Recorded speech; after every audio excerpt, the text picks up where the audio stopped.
आखिर क्यों हमें इतना पढ़ना है? क्यों घर वाले और माता पिता हमेशा चिल्लाते रहते हैं कि बेटा पढ़ लो?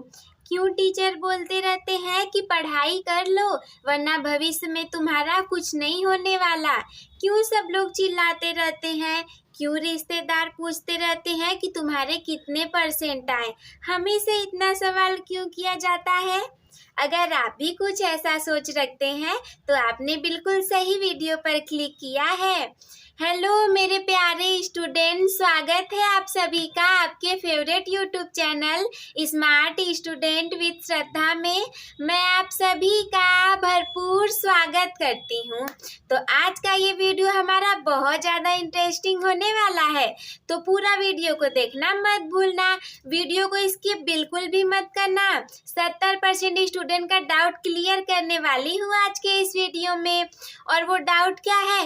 वो डाउट ये है कि जो सबके दिमाग में रहता है कि पढ़ने लिखने से कुछ नहीं होगा। एक तरफ तो ऐसा है कि लोग चिल्लाते रहते हैं पढ़ाई कर लो पढ़ाई कर लो, वही दूसरी तरफ एक ग्रुप ऐसा भी है जो हमें ये बताता है कि अरे मत पढ़ो, इतना पढ़ के तुम करोगे क्या? एक ही लाइफ है, एंजॉय करो। और इतना पढ़ के क्या होगा? महंगाई है, बेरोजगारी है, तुम कर क्या लोगे? वही दूसरी तरफ ऐसा ग्रुप हमसे हमेशा कहता है कि तुम पढ़ाई कर लो, जिसमें हमारे माता पिता है, टीचर है, कुछ अच्छे खासे दोस्त भी हैं। तो आखिर हमें पढ़ाई क्यों करनी चाहिए? पढ़ाई करने के कौन कौन से फायदे हैं? पूरी की पूरी वीडियो हमारी इसी टॉपिक पे आधारित रहेगी कि हमें पढ़ाई क्यों करनी चाहिए और पढ़ाई करने के कौन कौन से फायदे हैं। तो पूरे के पूरे 10 शानदार फायदे बताने वाली हूँ, जिसको कि सुनने के बाद आप भी आज के आज और अभी के अभी पढ़ने बैठ जाएंगे। तो वो 10 फायदे जानने के लिए बने रहना वीडियो के लास्ट तक। तो सबसे पहला पॉइंट है हमारा ज्ञान की प्राप्ति। पढ़ाई करने के कौन कौन से फायदे में सबसे पहला हमारा आता है ज्ञान की प्राप्ति होना। अगर आप पढ़ाई करते हो तो आपको बहुत सारे कैटेगरी में बहुत सारा नॉलेज मिल सकता है। जैसे कि आपको खुद ही याद होगा कि आप जब छोटे थे, क्लास 8 में 7 में थे, तो आपको कितने सारे सब्जेक्ट पढ़ाए जाते थे? करीब 7 से 8 9 से 10 सब्जेक्ट पढ़ाए जाते थे। कौन कौन से सब्जेक्ट थे? कुछ नहीं समझ में आता था, लेकिन जानकारी बहुत मिलती थी ना। जीवन के कई क्षेत्रों में जानकारी मिल सकती है।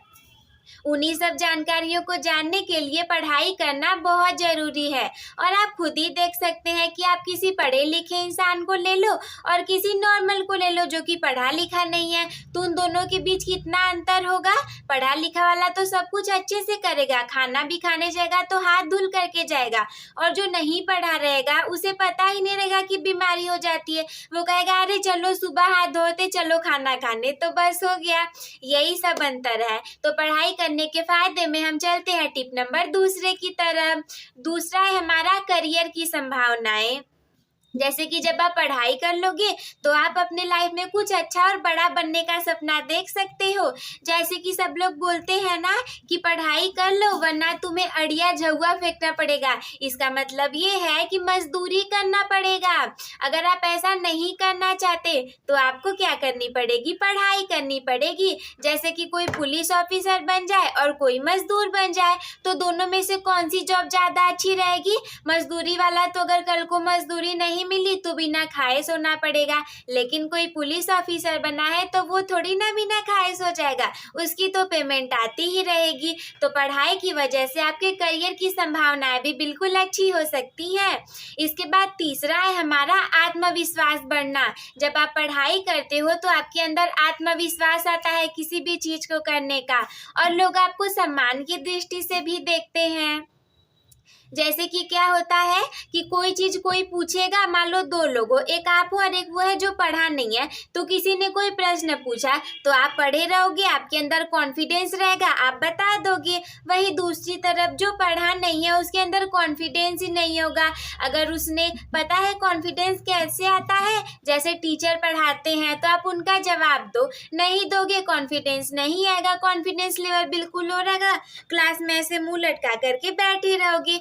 तो ऐसा नहीं करना। आप लोगों को अपने कॉन्फिडेंस लेवल को बूस्ट करके रखना है, और कॉन्फिडेंस ना कई जगहों पर बहुत काम देता है। जैसे कि देखिए, अगर मेरे अंदर इतना कॉन्फिडेंस नहीं होता कि मैं आप लोग के सामने बोल पाऊँ, तो क्या मैं ऐसे बोल पाती? न जाने कितनी गलतियाँ हो जाती। वैसे गलतियाँ तो अभी भी हो जाती हैं, लेकिन ये धीरे धीरे सुधर जाएंगी। इसके बाद अगला चौथा है हमारा सामाजिक सम्मान मिलना। जैसे कि मान लो दो लोग खड़े हो, तो लोग ज़्यादा सम्मान किसको देंगे? जो पढ़ा लिखा है उसी को देंगे कि अरे वो पढ़े लिखे हैं, उनको ज़्यादा सम्मान दो। तुम क्या जी, तुम पढ़े लिखे नहीं हो, चलो जाओ हटो यहाँ से। वैसे ऐसा किसी के साथ नहीं करना चाहिए। लेकिन अगर पढ़ना लिखने के फ़ायदे के बारे में जानने हैं, तो सबसे बड़ा फ़ायदा तो यही है कि आपको सम्मान मिलता है लोगों से। उसके बाद पांचवा है हमारा आर्थिक स्थिरता। आर्थिक स्थिरता का यही मतलब है कि आपकी जॉब लग जाएगी, आपको पैसे मिलने लगेंगे, अच्छा खासा लाइफ आप अपना सरवाइव कर सकते हो। और जैसे कि मैंने पहले ही बता दिया, किसी के कोई जो ऐसे ही नॉर्मल कोई काम कर रहा है, मान लो कोई आइसक्रीम बेच रहा है, तो अगले सीजन में जब गर्मी नहीं रहेगी तो उसकी आइसक्रीम भी नहीं बेचेगी, तो क्या होगा कि उसका तो अच्छा नहीं रहेगा ना, उसे बिना खाए सोना पड़ेगा। तो इससे अच्छा तो यही है कि आप पढ़ाई कर लो, एक अच्छी खासी जॉब पा लो और अच्छे से लाइफ को सरवाइव करो, दूसरों की भी मदद करो। इसके बाद छठवां पॉइंट है हमारा व्यक्तिगत विकास होना। पढ़ाई करने से आपके अंदर बहुत सारी क्षमताएं आती हैं। ऐसे ही नहीं कोई सिंगर, डांसर, लिखने वाला, लेखक और सब कुछ बन जाते हैं। आप पढ़ोगे, लिखोगे, जानोगे, चीज़ों को समझोगे, आपके अंदर व्यक्तिगत विकास होगा। आप चार समाज में बैठोगे तो आप किसी बात को अच्छे से रख पाओगे, आप अपना खुद की सारी चीज़ें मेंटेन करके रख सकते हो।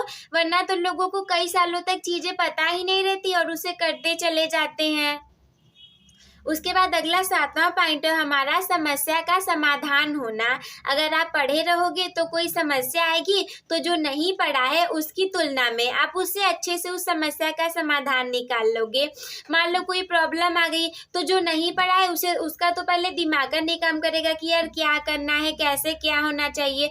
और अगर आपने पढ़ाई किया है तो हो सकता है कि वो घटना जो आपने पढ़ाई की किसी चैप्टर से मिल रहा हो, या फिर आपके अंदर उतनी सारी चीज़ें पढ़ने से इतनी क्षमता डेवलप हो गई होगी कि आप उस प्रॉब्लम को जल्दी से सॉल्व कर लोगे और बहुत ज़्यादा चिंता नहीं लोगे।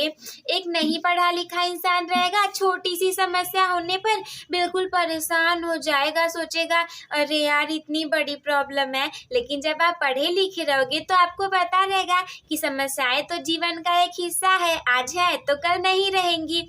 यही सब आपके अंदर दिमाग आ जाएगा, फिर आप अच्छे से रहोगे। इसके बाद आठवां पॉइंट है हमारा निर्णय लेने की क्षमता विकसित होना। मतलब कि जब आप पढ़े लिखे रहोगे तो आप किसी चीज़ का अच्छे से निर्णय ले पाओगे। जैसे कुछ रहेगा, मान लो खेत का बंटवारा हो रहा है, तो कई लोग निर्णय ही नहीं ले पाते, लेकिन पढ़ा लिखा जो रहता है वो अच्छे से निर्णय ले सकता है। मान लो अगर 3 लोग हैं, बंटवारा सेम नहीं होना है, किसी को कम और किसी को ज़्यादा देना है उनके कार्य के आधार पर या फिर उनके बच्चों के आधार पर। वैसे तो ऐसा होता नहीं है, I am just giving you example, बस एक एग्जाम्पल की तरह आप लोग समझ लीजिएगा, किसी चीज़ से इसको रिलेट नहीं करना। तो क्या करना रहेगा कि पहले आप पढ़े लिखे रहोगे, जो नहीं पढ़ा रहेगा वो देखेगा कि इसके पास बच्चे ज़्यादा है, इसको ज़्यादा दे दो। पर आप पढ़े लिखे रहोगे तो आप देखोगे कि हाँ बच्चे भी ज़्यादा है, ठीक है, पर उसको काम करने आ रहा है कि नहीं आ रहा है। ऐसा ना हो कि वो उतना ज़्यादा खेत लेकर के खराब कर दे, और कोई ऐसा है जिसके पास कम बच्चे हैं लेकिन वो उसका अच्छे से उपयोग कर सकता है। तो आप चारों तरफ की चीज़ों को समझते हुए चलोगे। इसके बाद 9वां है संवेदनशीलता विकसित होना।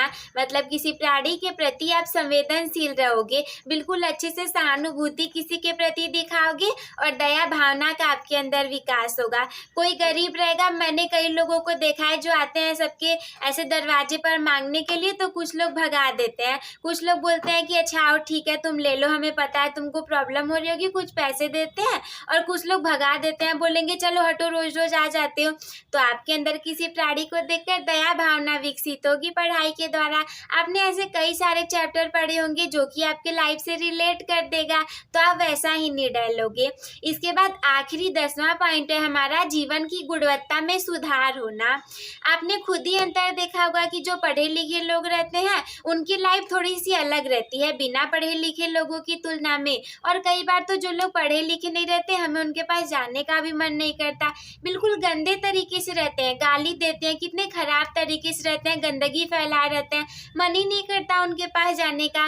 वही दूसरी तरफ जो पढ़ा लिखा रहेगा वो एकदम अच्छे से बोलेगा, साफ सफाई रखेगा, आपको सारा सम्मान करेगा, आपको बहुत अच्छा लगेगा। तो ये हो गया मेरे पूरे के पूरे 10 पॉइंट जो कि है पढ़ाई करने के फायदे। आई होप कि आप सभी लोगों को समझ में आ गया होगा। तो अपने टॉपर बनने की जर्नी एक टॉपर के साथ शुरू करने के लिए चैनल को सब्सक्राइब करना ना भूलें। इस वीडियो को लाइक कर दीजिएगा ताकि ये ज़्यादा से ज़्यादा लोगों तक फैल सके। आपके लाइक करने से ये वीडियो ज़्यादा लोगों तक फैलेगी और ज़्यादा लोग ये सीख पाएंगे कि अरे पढ़ाई लिखाई करने के फ़ायदे भी हैं। वरना तो ज़्यादा लोग यही सोचते हैं कि पढ़ने लिखने का कोई फ़ायदा नहीं है, बेकार है, मत पढ़ो। और ये वीडियो उन लोगों तक जाएगी तो उनको भी पता चलेगा कि पढ़ने लिखने के बहुत अच्छे अच्छे फ़ायदे होते हैं। सोचो आपको सम्मान मिल रहा है, आर्थिक स्थिति में सुधार हो रहा है, लोग आपको अच्छे नज़र से देख रहे हैं, तो कितना अच्छा है ना। तो इतनी हो गई हमारी सारी बातें। अपने दोस्तों के साथ भी शेयर कर दीजिएगा। उन दोस्तों के साथ तो ज़रूर शेयर करिएगा जो कि हमेशा बोलते हैं कि पढ़ने लिखने से होगा क्या। और अगर कोई भी डाउट मन में हो तो हमसे कमेंट बॉक्स में पूछना ना भूलें। वीडियो देखने के लिए धन्यवाद। मिलते हैं अगली वीडियो में।